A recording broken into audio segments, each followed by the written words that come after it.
Today, through a method called plastination, it's possible to permanently display the inside of a body in a more fascinating and aesthetic way than ever before. Dry and odourless, these specimens are practically imperishable, allowing them to be handled and understood in a very real way. This makes plastinates invaluable, not only for the training of future doctors, but also for educating medically interested laymen.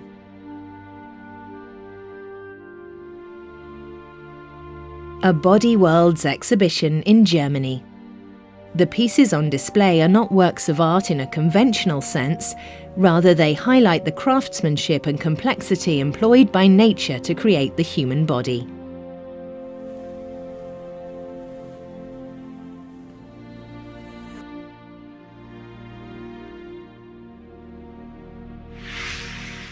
The bodies are real. They come from people who left instructions while alive that their bodies should be donated for plastination after their deaths, in order to help educate future generations.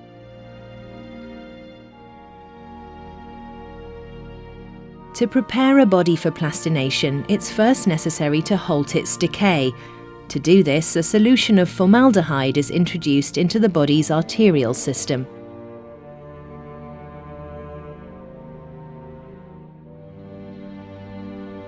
After approximately 3 to 4 hours, the body's whole arterial system has been filled. This destroys all the bacteria. The body will no longer decay, and the anatomical preparation, that is, the laying bare of its anatomical structures such as organs, muscles, sinews and nerves, can begin. First, the skin and subcutaneous fat are removed. The organs, muscles and sinews, as well as the nerves of the body, are all surrounded by a thin layer of fibrous connective tissue. This tissue is carefully removed with a scalpel and forceps, enabling the individual anatomical structures to appear.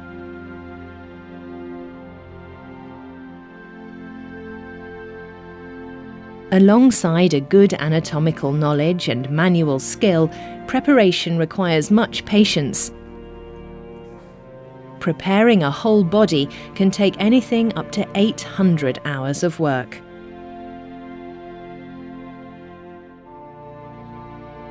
After preparation, the actual process of plastination begins. In the first step, the water and soluble fat in the body are replaced by a solvent.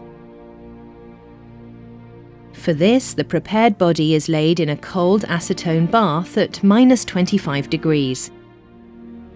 The acetone, which is still liquid at this temperature, gradually becomes diluted with the body's own water. This dilution makes it necessary to replace the acetone bath several times.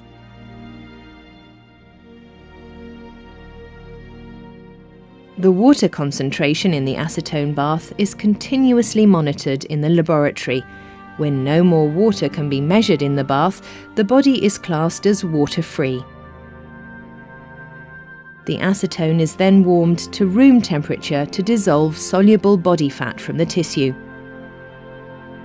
This process of dehydration and defatting takes approximately 3 to 4 months. The next step is the main process of plastination, forced vacuum impregnation. The acetone-soaked specimen is laid in a bath of liquid silicone and subjected to a vacuum. The vacuum sucks the acetone out of the specimen, creating a loss of pressure in the tissue that pulls the silicone into every last cell of the body. The escaping acetone collects in pearls on the surface of the silicone bath and is continuously sucked away. When no more acetone bubbles appear, the impregnation is complete.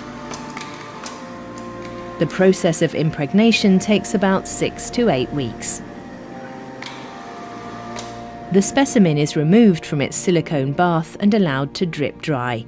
In this state, it's still flexible and adaptable. After impregnation comes the positioning. The body is now placed in the desired pose. Its anatomical structures are also positioned with the help of needles, wires, staples, and other aids. Depending upon the specimen, the process of positioning can take anything from a few weeks to several months. In the final step, the specimen is hardened with a special gas. An airtight chamber is built around the plastinate, into which the gas is inserted.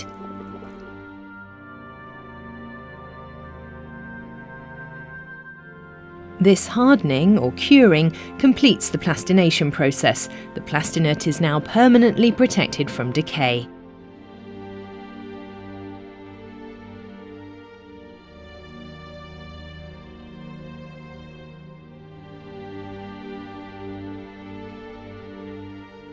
One special use for plastination is sheet plastination. These thin, transparent slices, cut either through or along the body, are particularly suitable for displaying how the various positions of anatomical structures relate to each other. Slice by slice, their relative positions become visible down to the microscopic level, allowing individual deviations to be clearly viewed. For sheet plastinations, the dead body is first foamed with polyurethane and deep frozen at -70 degrees. In this way, the body is fixed in a block, allowing it to be sawed into millimetre-thin slices with a high-speed bandsaw. As in silicone plastination, these body sheets have their water and soluble fats removed with acetone before being vacuum impregnated with transparent epoxy resin. In order to provide a polished surface, the sheets are once again cast in epoxy resin following impregnation, this time with a flat glass container. Finally, they are hardened in a kiln.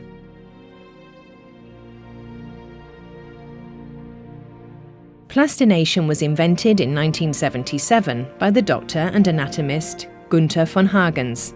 Since then, it's been continually developed and refined. Today, his workshop is located in Guben in Brandenburg, close to the German-Polish border. It's the largest and most modern plastination centre in the world. The facility includes a section for the general public called the Plastinarium, where visitors can follow the individual stages of plastination close up. Spread across 3,000 square metres, it offers a fascinating glimpse into the anatomies of both humans and animals, as well as various plastination techniques. The Plastinarium is a public exhibition, a centre of anatomical excellence, and a transparent factory in one.